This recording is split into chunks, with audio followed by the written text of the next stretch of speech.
FIFA qualifying round के हंगामा खेज मुकाबले दुनिया भर में जारी हैं। पाकिस्तान को ताजिकिस्तान के खिलाफ ग्रुप में दूसरी शिकस्त का सामना करना पड़ा, जबकि सऊदी अरब ने उर्दन को 2 गोल से शिकस्त दे दी। इस्लामाबाद में होने वाले FIFA world cup 2026 qualifier round 2 के ग्रुप जी के मैच में ताजिकिस्तान ने मेजबान पाकिस्तान को आउट क्लास कर दिया।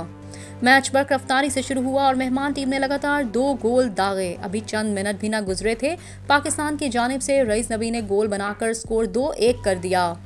लेकिन इसके बाद ताजिक टीम छाई रही, पैर दर पे हमले किए और पहले हाफ के इख्तिताम पर 1 के मुकाबले में 4 गोल की बढ़तरी हासिल कर ली।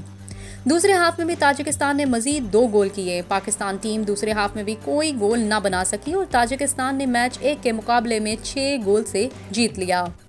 अमदोनी कमलोफ ने 2, रुस्तम सोयरोफ, उमर बायोफ, एहसन पंचम्बे और शाहरोम ने 1-1 गोल स्कोर किया।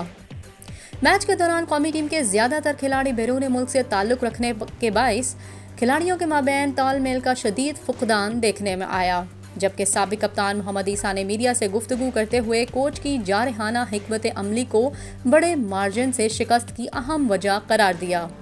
ख्याल रहे कि पाकिस्तान को ग्रुप जी के पहले मैच में सऊदी अरब ने 4-0 से शिकस्त का सामना करना पड़ा था। इसी ग्रुप के एक और मैच में सऊदी अरब ने ओमान इंटरनेशनल स्टेडियम में उर्दन की टीम को 2 गोल से शिकस्त देकर मुसलसल दूसरी कामयाबी हासिल कर ली। सऊदी टीम ने उर्दन के खिलाफ पहले हाफ के इख्तिताम से कबल 2 गोल करके इब्तदाई तौर पर बढ़तरी हासिल कर ली थी। सऊदी टीम के साले अल शहरी ने पहला गोल मैच शुरू होने से 10वें मिनट में किया, जिसकी वजह से मुखालिफ टीम पर दबाव बढ़ गया।